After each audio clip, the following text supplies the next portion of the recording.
before I jump right into today's video, I want to thank my new subscribers. I also want to give a reminder, if you haven't already subscribed or liked, please do so. It really helps me out. Anyway, what I really wanted to talk about today is some reports have been coming out over the last couple days. Yesterday, we had Jeff Passan reporting that the Mets are still very active. They're still looking for relief pitching. They're still looking for starting pitching. They're still looking for outfield help. And obviously, they're still in on Pete Alonso. Um, he mentioned that, as well as Andy Martino, that the most likely scenario and that what they think is going to happen is that Pete is going to return back to the Mets on a short term, kind of high AAV with opt outs, um, which is the most likely scenario. I've been thinking that for a while now. There's really no market for him. He's going to want to test free agency again, so maybe a 3-year, 90 million, like was reported before, but with opt outs every year. So if he has a great year, he can opt out and try to get a bigger contract. That would be perfect scenario for the Mets. You're not locked in long term. You still have the ability, if you want, to either trade for Vladdy Jr. or wait till the offseason. And even if Pete opts in, Pete can go to DH, Vladdy Jr. first base. That's perfect scenario for the Mets, having him on a short term opt out kind of contract. So then today, there was another report by Bob Nightingale, who basically said Scott Boras is using the Prince Fielder contract as the benchmark for what he's trying to get for Alonso. If that's the case, nobody's going to give him that contract. So it doesn't matter. That reporting doesn't really matter to me. Bob Nightingale isn't always a great source of information. He's been wrong on a lot of things. Most people don't even consider what he says as great reporting. Um, if that's true, expect to wait and see, you know, Pete Alonso on the market for a long time. I don't think he's going to sign before spring training if that's what they're looking for. Um, he also mentioned that there's about 8 teams or so who are in on, or at least have checked in on Alonso, mainly being the Blue Jays, the San Francisco Giants, um, and the Angels. Sorry, the Angels. Those would be the most logical places, and they're the ones who have checked in the most. Um, the Blue Jays, if they're interested, I find it interesting. Maybe they think that they don't have a chance of bringing Vladdy back, and they're looking for a replacement, or they see him as a DH, or maybe they move Vladdy to third. I don't know. That's an interesting place for me.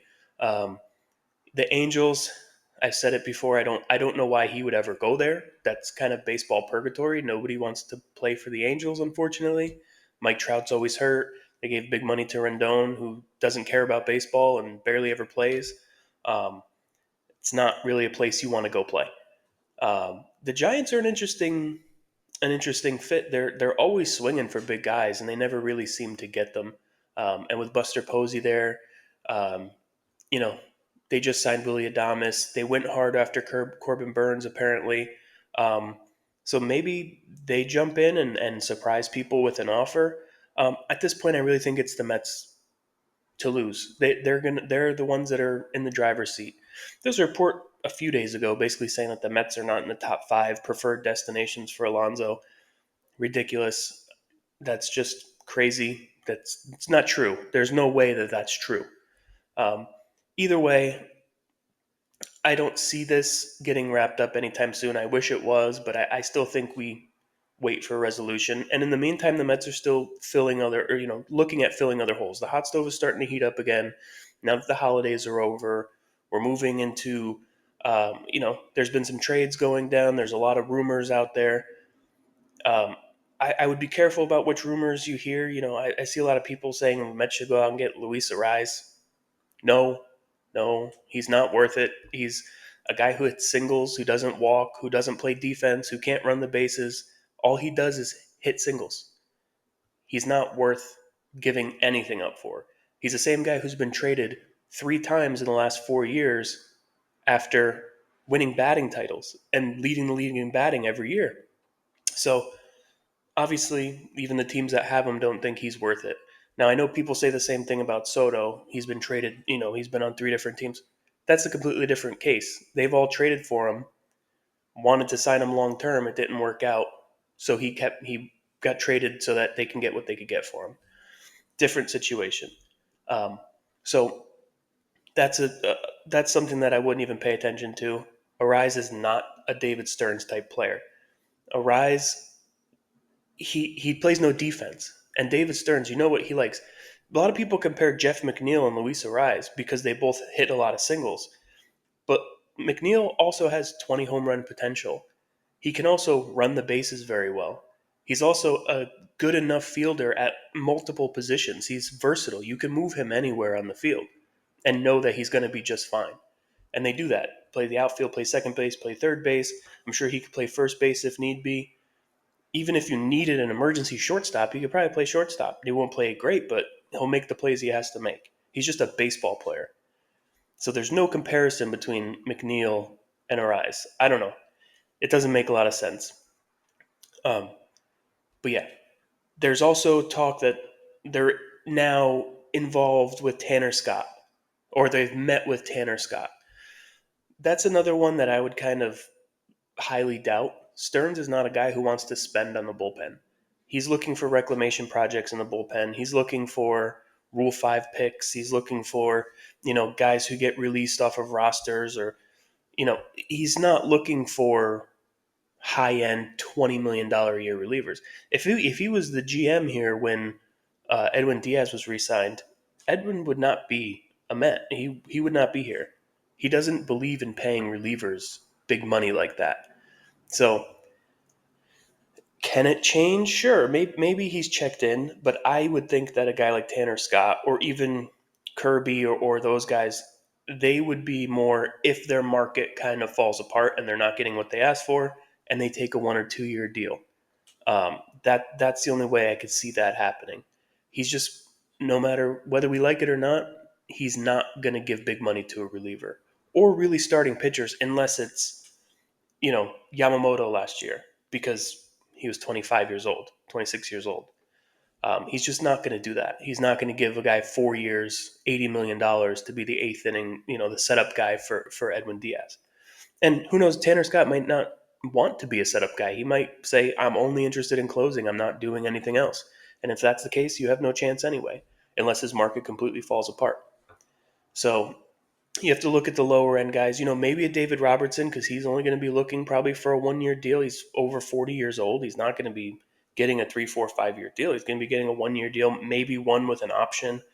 So that's more the area looking in, or Kirby possibly because he's probably more like a 2 year deal for a higher AAV, which they could do that.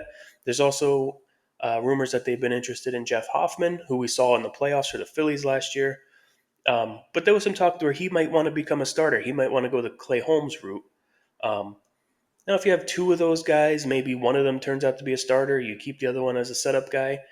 He was really good last year, so I could see that being a possibility if he's willing to take, a Clay Holmes type deal. So that's where I think we sit on the bullpen. When they talk about them still being in on pitching, on starting pitching, I think that means Yamamoto. Sasaki. Um, Sasaki is, I think, he's the only starting pitcher right now that they're really involved in. Now, there was reports that the Mariners offered Luis Castillo for, I believe it was Jet Williams and Brett Beatty and Sproat, and the Mets flat out rejected it, which they should because he's not worth your top two prospects and a major league ready guy who we are disappointed in, but he still has a little bit of value at least. There's I don't know if that was true, but if that offer was true, then the Mariners are just asking for way too much for Castillo.